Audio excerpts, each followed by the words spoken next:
Sekwa, wewe ni mwanamke mzuri sana. Nilikataa mwanzo lakini nilitaka kujidanganya tu. Nkiti. Lakini wewe tayari ulikuwa na mpenzi wako. Afu unawezaje kuchaguliwa mke na baba yako? Sekwa. Mpenzi wangu nani tena? Mimi sidhani nina mpenzi tofauti na wewe. Hebu achana na hizo mada. Mimi nimeshakwambia tayari nimekupenda. Kwa hiyo kubaliana na maamuzi ya mzee. Sawa? Hamna bwana. Wewe tayari uko na mpenzi. Simeelewa. Alafu wewe ni mtoto wa kiume. Yaani uwezi ukachaguliwa mpenzi na babako. Alafu hata ujalizia. Babako ni mtu mbaya sana. Kwa hiyo nataka ukitoka hapo kamuue. Alafu anafanya mauaji hapa kijijini. Ninachohitaji mimi nataka ukamuue babako ili wewe urithi kila kitu na uwe kiongozi wa hapa kijijini. Sekwa. Ila ni kweli.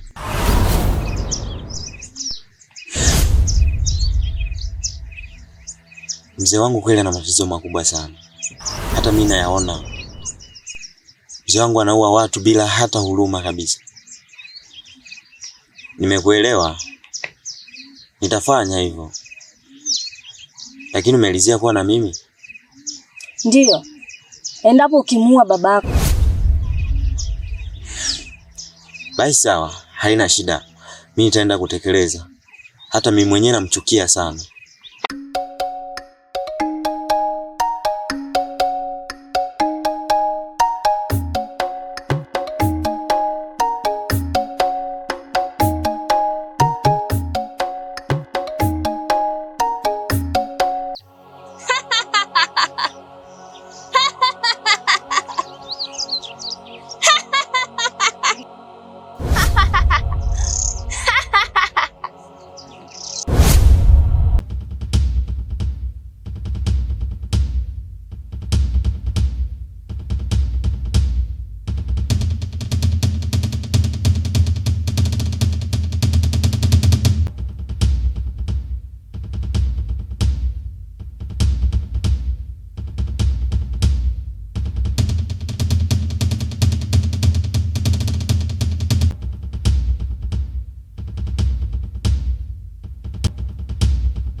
Sasa nisikilizeni.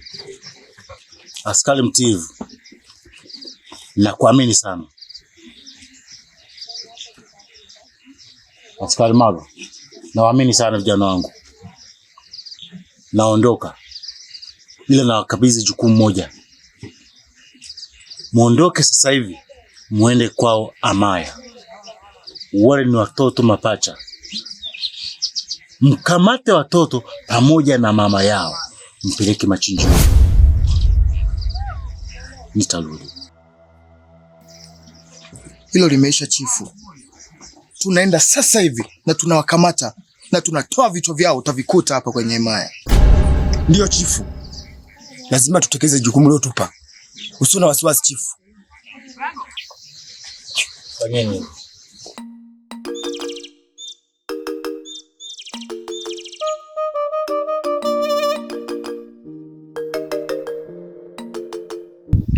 Mama, mimi nafahamu fika wewe ni mkunga muda mrefu katika hichi. Na asilimia kubwa ya wazazi wa kijiji hichi wewe ndio umewazalisha. Sasa mimi nilikuwa na swali mama, nataka nikuulize. Niulize.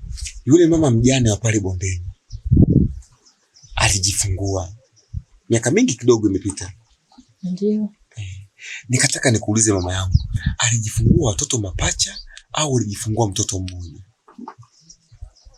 Sawa mwanangu Chozi. Chozi mwanangu, wewe ni mtoto wangu wa kuzaa mimi. Siwezi nikakufisha jambo. Mimi ndiyo mkunga wa hii himaya. Sasa lazima nikwambie ukweli, wewe ni mwanangu. Huyu mama mjane wa bondeni ndiyo kweli alijifungua mapacha, lakini ni siri nzito mwanangu. Hapa Imani, nina siri kubwa na siwezi nikaitoboa kwingine, ni wewe tu, kwa kuwa ni mwanangu. Kwa nini mwanangu umeniuliza jambo zito? Unafikiria nini? Hapana mama, nimekuuliza tu kwa sababu hapa kijijini kwetu naona tu mambo yanayoendelea, nikasema ni vyema nikakuuliza mama yangu, lakini haina shida yoyote mama, kuwa tu na amani. Basi sawa mama, mimi acha nifike hapo mbele kidogo, kuna jambo nitakwenda kuleta. Sawa. Hapo chini. Nataka nikawaangalie, kuna jamaa zangu wako hapo, nataka nizungumze nao kidogo. Na ukae na hilo mwanangu, ni siri nzito hiyo. Usijali mamangu katika hilo. Haya mama.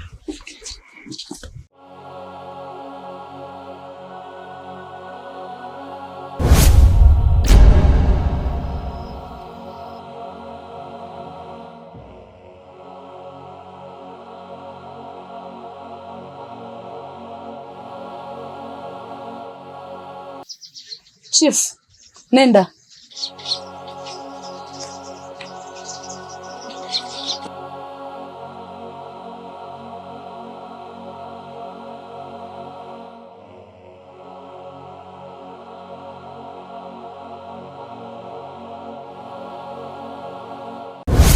Kuna tufuatilia sana.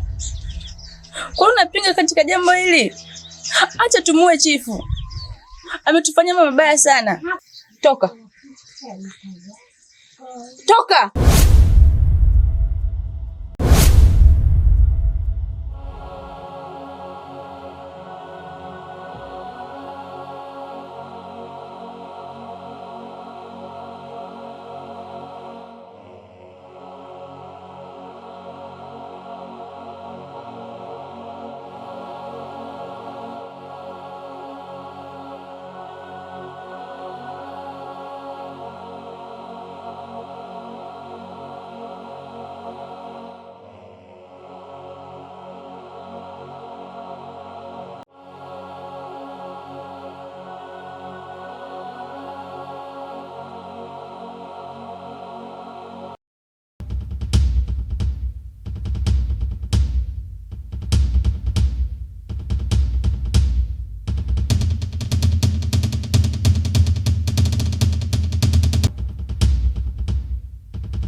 Husna, unataka kufanya nini?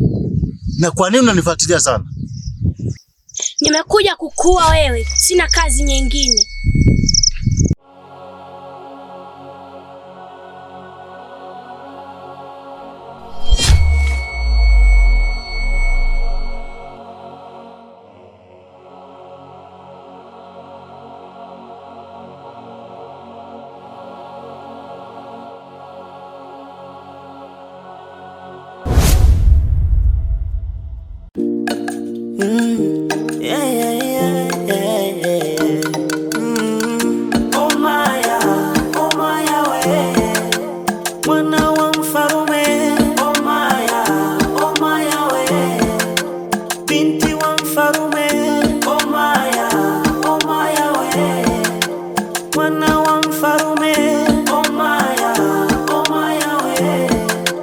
Binti wa mfarume kasama kodimbwi la mapenzi, kasausia wa babae. Omaya najona ye ni binti, anachofanya ye sawae. Yamemfika ya dunia, ona sasa najutia. Kimola mogo kageuka, kijijini patashika. Kanuti mwanzo alimzingua, ona sasa najutia. Matatizo chungu mzima, kila siku la jajipya. Omaya,